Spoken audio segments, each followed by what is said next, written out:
Hello my lovely students, welcome to गणित विज्ञान। मैं हूं शालिनी और आज की इस वीडियो में हम एक्सरसाइज 3A के क्वेश्चन नंबर 4 to 6 डिस्कस करेंगे। So let's start our video. Question number 4 is reduce the given fractions to lowest terms.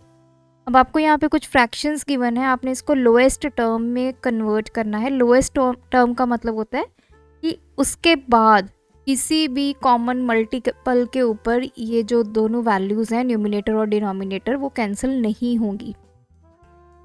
सो 8/18, अब इनमें कोई ऐसा कॉमन मल्टीपल है जिस पे ये दोनों वैल्यूज़ कैंसिल हो रही हैं, लेकिन जब हम इसको लोएस्ट टर्म में कन्वर्ट कर देंगे तो उसके बाद वो वैल्यूज़ किसी भी टेबल पे आपकी कैंसिल नहीं होने वाली। तो इसकी स्ट्रैटेजी, दो मेथड्स हैं इसको करने के। एक में तो आप HCF यूज़ करोगे, सेकेंड में आप यूज़ करेंगे फैक्टर्स।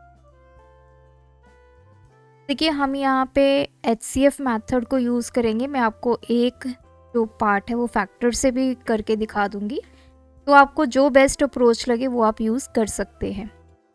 सबसे पहले हम इसका HCF निकालेंगे। HCF कैसे निकलता है, जो बड़ा नंबर है उसको अंदर रखेंगे, छोटे के साथ उसको डिवाइड करना स्टार्ट करेंगे। सो 8 to the 16 यहाँ पे आ गया 2। अब ये वाला नंबर अंदर रखेंगे, वो आपका बाहर आ गया। फॉर द 8 जहाँ पे आपका रिमाइंडर 0 आ जाए और ये जो वैल्यू होती है ये हमारा बन गया HCF। तो HCF हमारे पास आ गया 2।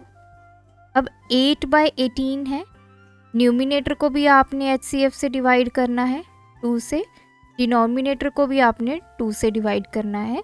8 को 2 से डिवाइड किया 4, 18 को 2 से डिवाइड किया, दैट इज़ 9। सो हमारे पास लोएस्ट टर्म आ गई 4/9। ये है हमारा HCF मेथड। अब मैं आपको फैक्टर्स से करके दिखाती हूँ। सबसे पहले 8 के फैक्टर्स निकालते हैं। 4 द 2 1 द। तो फैक्टर्स ऑफ 8 हमारे पास आ गए 2 इंटू 2 इंटू 2। सिमिलरली हम 18 के फैक्टर्स निकालेंगे। 2 9 the, 3 3 the, 3 1 the. So factors of 18 हमारे पास आ गए 2 इंटू 3 इंटू 3। अब आपने ऊपर क्या है आपके पास 8 के फैक्टर्स लिख लेने हैं। बाय डिनोमिनेटर में क्या है 18 के फैक्टर्स लिख लेने हैं। इस 2 से ये 2 कैंसिल, 2 इंटू 2 4, 3 इंटू 3 9। तब भी आपका आंसर सेम है। सो आप चाहे HCF मैथड से करें चाहे फैक्टर मैथड से करें, जो भी आपको कन्वीनियंट वे लगता है आप उस अप्रोच को यूज़ करके इसको लोएस्ट टर्म में कन्वर्ट कर सकते हैं। सेकेंड पार्ट है 27/36। तो मैं HCF मेथड से इसको सॉल्व करूँगी। 36 बड़ा नंबर है, उसको अंदर रखेंगे, 27 बाहर। 27 1 द 27, तो इसको सब्ट्रैक्ट करेंगे, वी गेट 9। अब आपका ये वाला नंबर यहाँ पे आ जाएगा, 9 3 द 27। तो HCF मेरे पास क्या आ गया, दैट इज़ 9। 27/36 है। न्यूमिनेटर को भी हम HCF से डिवाइड करेंगे, सिमिलरली डिनोमिनेटर को भी। तो दिस इज 3/4। थर्ड पार्ट है 18/42। 42 इसको डिवाइड करेंगे 18 से, 18 2 द 36, तो दिस इज 6। 18 यहाँ पे 18 6 3 द 18। HCF मेरे पास यहाँ पे आ गया 6, तो 18 divide by 6, 42 divide by 6, this is equals to 3/7।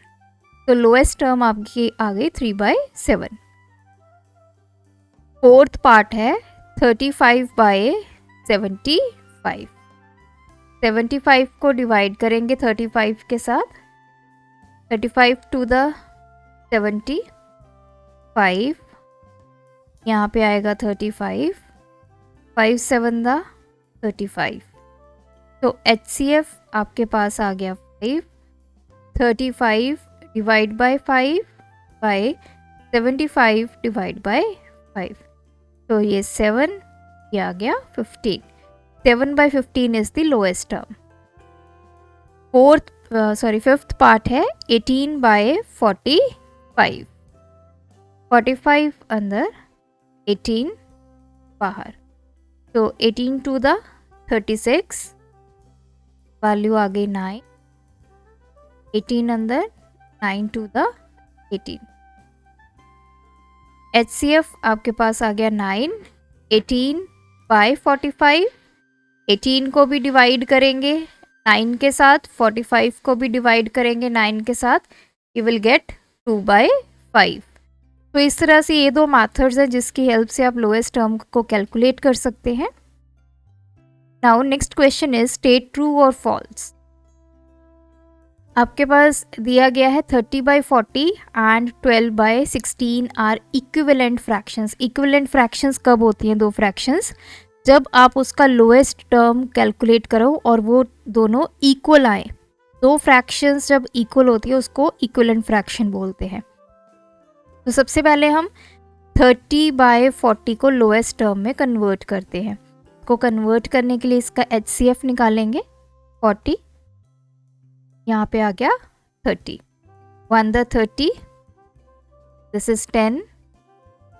30 यहाँ पे, 3 the 30. तो HCF आपके पास आ गया इन दोनों नंबर्स का 10. तो 30/40, 30 divide by 10, 40 divide by 10 which is equals to 3/4. तो ये आपके फर्स्ट नंबर का लोएस्ट टर्म आ गई. अब सेकंड की निकालते हैं. 12/16, 16 अंदर, 12 बाहर, 12 अंदर 12, 4, 12 यहाँ पे, 3 the. तो यहाँ पे आपका HCF आ गया 4. 12/16, इसको भी 4 से डिवाइड करेंगे, इसको भी 4 से डिवाइड करेंगे, 3/, दोनों नंबर्स की आपकी लोएस्ट टर्म आ गई 3/4. Therefore these are equivalent fractions और ये स्टेटमेंट क्या है आपकी? ट्रू है. Second part is 10/25 and 25/10 are equivalent fractions. तो ये स्टेटमेंट फॉल्स है. डायरेक्टली हमें कैसे पता चल रहा है? अगर मैं 10/25 का HCF भी निकालती हूँ, 10 ऊपर है 25 नीचे है, और जब ये वैल्यू आएगी तो ये वाइस वर्सा आएगी. तो दोनों इक्विवेलेंट फ्रैक्शंस नहीं है. थर्ड पार्ट में आपको टोटल 4 फ्रैक्शंस गिवन है. आप इनका लोएस्ट टर्म निकालेंगे. तो लोएस्ट टर्म सेम स्ट्रैटेजी से निकलेगा. 35 एंड 49, इनका HCF है 7. तो 35 divide bye 7, 49 divide by 7. HCF निकालने का मेथड आपका सेम रहेगा. 49 अंदर, 35 बाहर, 1 the 35 और 14 यहाँ पे आ गया 35, 2 28 the 7 यहाँ पे 14 the 14. तो HCF आपका 7 है. तो ये जो फर्स्ट वाली है इसका आ गया 5/7. सेकंड है 20/28. अगर आप इनका HCF फाइंड करेंगे, इनका HCF आएगा 4. तो 20 को 4 से डिवाइड करेंगे, 28 को 4 से डिवाइड करेंगे, 5/7. सिमिलरली थर्ड है 45/63, जिसका HCF कितना है? 9. 45 divide by 9, 63 divide by 9 which is equals to 5/7. Fourth है आपका 100 डिवाइड बाय 140, इसका HCF है 20. तो 100 divide by 20, 140 divide by 20 which is equals to 5/7. तो सभी की लोएस्ट टर्म हमारी सेम है. सो ये चारों फ्रैक्शंस आपस में इक्विवेलेंट है. This statement is true. Question number 6. Distinguish each of the fractions given below as simple fraction or complex fraction. सबसे पहले तो इन दो टर्म्स का मतलब समझते हैं। सिंपल फ्रैक्शन क्या होती है? आपके पास न्यूमिनेटर बाय डिनोमिनेटर है। अगर न्यूमिनेटर में भी आपके पास होल नंबर है और डिनोमिनेटर में भी आपके पास होल नंबर है तो आपकी फ्रैक्शन क्या होगी? सिंपल होगी। वहीं बात करें कॉम्प्लेक्स फ्रैक्शन की, ऐसी फ्रैक्शंस जिनके न्यूमिनेटर और डिनोमिनेटर में होल नंबर नहीं है जबकि यहाँ पे कोई फ्रैक्शन हो सकती है। न्यूमिनेटर में कोई फ्रैक्शन हो सकती है या डिनोमिनेटर में कोई फ्रैक्शन हो सकती है। अगर ऐसी कोई फ्रैक्शन आपके सामने आती है वो आपकी कॉम्प्लेक्स फ्रैक्शन है। सबसे पहले 0/8। 0 भी आपका होल नंबर है, 8 भी आपका होल नंबर है, तो ये कौन सी फ्रैक्शन हुई? Simple. Next 3/8, this is whole number, this is whole number, तो ये fraction simple. Third one is ये 5, 7 दोनों होल नंबर है तो ये सिंपल फ्रैक्शन है। अब देखिए इसमें आपके न्यूमिनेटर में एक फ्रैक्शन गिवन है, नीचे आपका होल नंबर है लेकिन न्यूमिनेटर में फ्रैक्शन है, नीचे होल नंबर है। तो जब आपके न्यूमिनेटर या डिनोमिनेटर में फ्रैक्शन आ जाए तो ये कौन सी फ्रैक्शन बन जाती है? कॉम्प्लेक्स। यहाँ पे डिनोमिनेटर में आपके पास फ्रैक्शन है तो दिस इज कॉम्प्लेक्स फ्रैक्शन। ये दोनों ही फ्रैक्शंस है आपको न्यूमिनेटर और डिनोमिनेटर में गिवन, तो दिस इज कॉम्प्लेक्स फ्रैक्शन। इसमें न्यूमिनेटर में आपके पास कॉम्प्लेक्स यहाँ पे फ्रैक्शन है और यहाँ पे होल नंबर है, तो ये आपकी क्या बन गई? Complex fraction. And the last part is 8/0। ठीक है, जब डिनोमिनेटर में 0 हो, ये डिफाइंड नहीं है टर्म, तो ये नाइदर सिंपल है नॉर कॉम्प्लेक्स है।